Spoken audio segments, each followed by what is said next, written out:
Hi all, this is Roy from the Isles Play by Mail game. We're a traditional style role playing play by mail that we run mainly through the internet, but we also do printed turns as well, sent out through the postal system in the UK where necessary.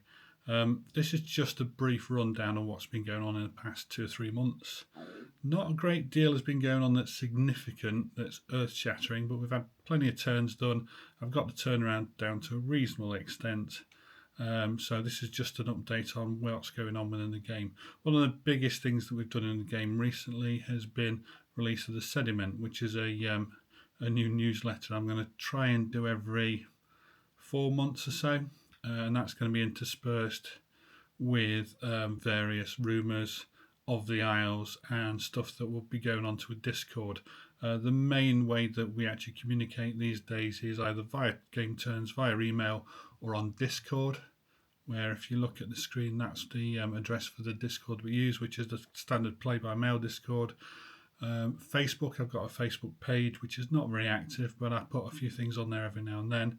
Just got a new web page which is playbymail.uk, where I'm going to put IELTS stuff relevant to play by mail as well as often as I can.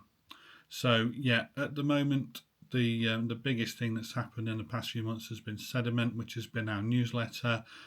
As well as that, I've been updating maps and stuff quite a bit. The graphical content of the game is one of the main features of the Isles. When the Isles was out in the 80s and 90s, it was crap looking. So I've managed to use technology a lot more, and it's been quite a big improvement now. Turns look better, maps look better. The whole look of the game looks better. We use AI as well for producing images.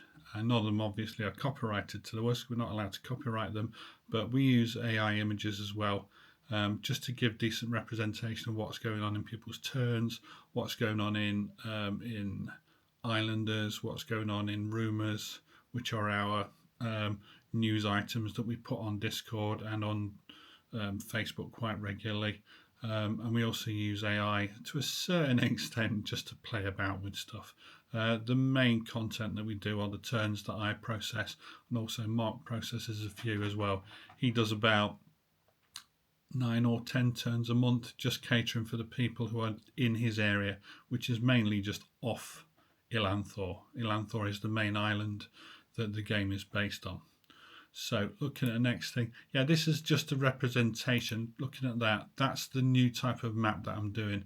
I use 2 minute tabletop content to make my own maps and plans and stuff like that.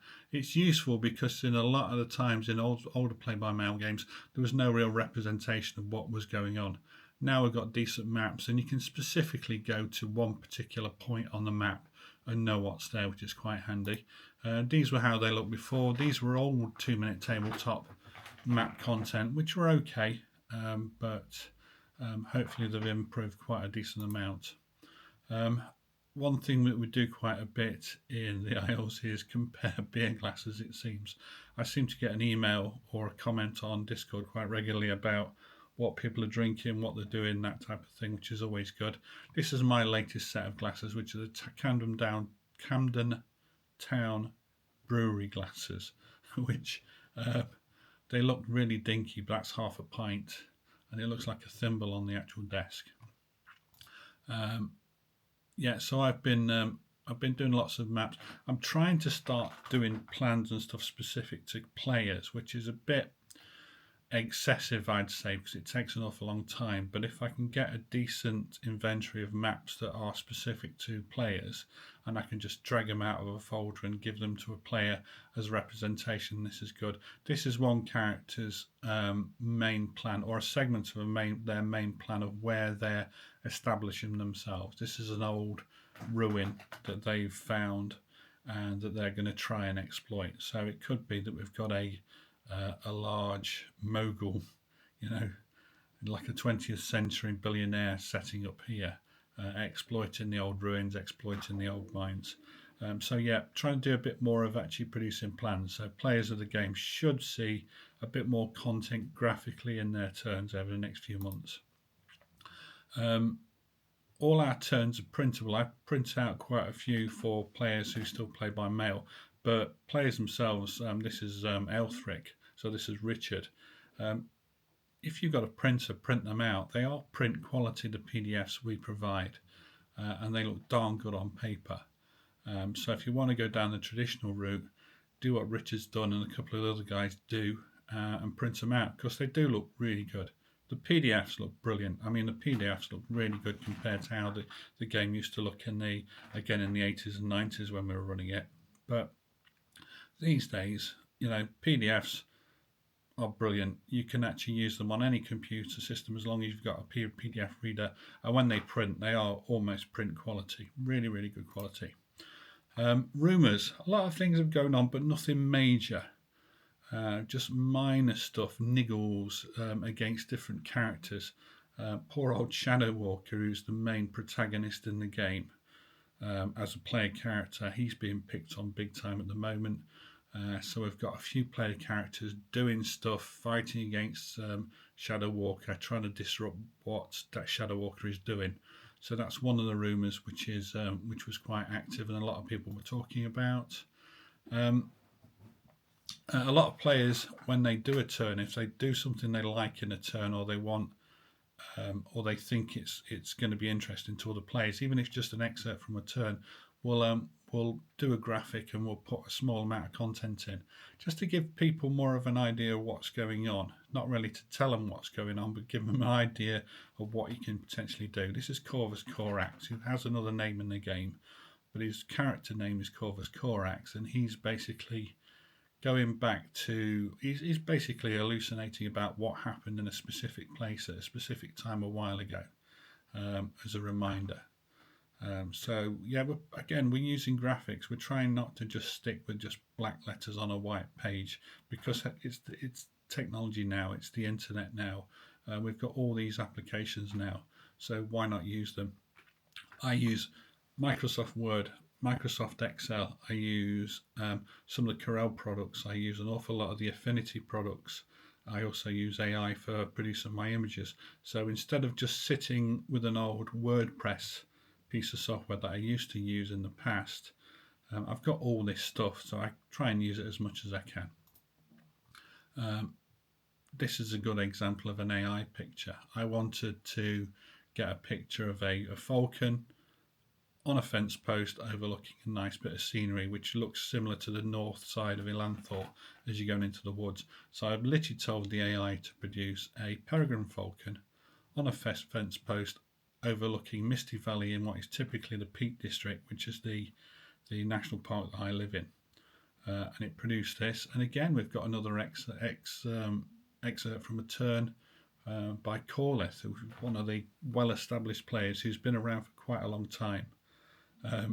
Corleth's player has been around for 30 years in the game. So off and on, he's been playing various characters, and this is his latest one. So again, another representation, another excerpt from a turn, just to show what the crack is, what's going on, what people are doing. There's been rumours now of characters going in and trying to find the Coldbringer, or trying to identify what the Coldbringer is doing. The Coldbringer has a huge influence on what happens around in Elanthor, not just the weather. Things originate from the Coldbringer, which is a vast portal from which the winter spills 3 to 6 months of the year. It has a big influence on what happens in Elanthor. Another rumour, this time someone has identified maybe something that will actually establish an outpost closer to the Coldbringer, that maybe will allow people to get close to it and in some way influence what it's doing, find out what its origin is, find out why it's such a malign influence on the island of Elanthor. Moving on, more rumours. Strange things happening in Elanthor, the old town. The old town is Elanthor town. It's the main area where people play. It's where people start as outcasts, and it's where an awful lot of players have never progressed from. They're quite happy just to actually role play and play their turns and have me process their turns within the old town of Elanthor. Lots of stuff going on. Elanthor is more like a small city with all the usual stuff you'll find in a role-playing game. You'll have fights, you'll have brawls, you'll have brothels, you'll have marketplaces. There's more to that in the game, but it takes a bit of exploration. At the moment, it's looked after by a guy called Shadow Walker. He's one of the main player characters, one of the most powerful player characters in the game, and he's struggling to keep hold of it. Shadow Walker's not having a good time of it. So we've got rumours relating to what's going on there. More player characters doing more stuff. Everyone's ganging up on Shads at the moment, poor guy. There's not just one world in the Isles. When I ran it as a kid, I had so many daft ideas after reading fantasy and science fiction books, and I've tried to keep that going. So as well as what's going on in Elanthor, there's lots of other stuff. How you get to these other places, how you survive in these other places is another matter. But we've got a number of characters exploring, going and have a look, seeing what's going on, finding out what their origins of being an outcast is or are. So another rumour to do with some guy coming into a world thinking it looks like a migraine dream or a migraine experience because it's brightly coloured, brightly faceted, glows in front of his eyes. Why is he here? How did he get here? That type of stuff. Finally, the other thing that's happened in the game is that because of what's going on within Elanthor Old Town, a lot of players are trying to get there. There's going to be a big fight in there in the next few weeks or months, depending on how many turns we have to process before someone makes the decision to stand up against Shadow Walker and some of the other guys. People are converging on the Old Town. One of them is Vay Victis. Vay Victis was a character that we had a long time ago, and it was such a good character that I think someone took it over from the original player, and he's been playing ever since. He's quite a powerful character. No one's really heard of him, but he's declared, or maybe self-declared, that he's a power. He's a beloved servant of one of the gods in the game. So he has a lot of things that he can do. He has a lot of things that he knows, and he has a lot of potential worshippers. If he's a messiah figure or a power figure to one of the gods, then all the worshippers of that god will also stand behind him as well. So that's quite a good influence. Anyway, I've spoken far too much. All I wanted to do was give you an update of what's going on. Look in the top right hand corner, that's another thing that may be starting to influence in the game. Happenings north of Elanthor in relation to possible undead, possible magic brought about by the Widowbite settlers, large group of people. But as I say, I've spoken too much now in the game. I don't want to give away too much. I just thought I'd do another webcast or web blog or whatever this thing is and see what's going on. So I'm going to disappear. Thanks for watching this. Hopefully it's not been too long and too boring. If you've enjoyed it, maybe like it.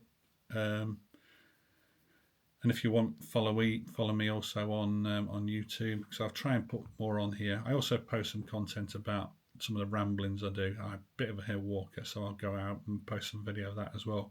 But I'll try and put a few things on here in relation to the Isles as often as I can. Thanks for watching. Have a good one. Cheers. Bye-bye.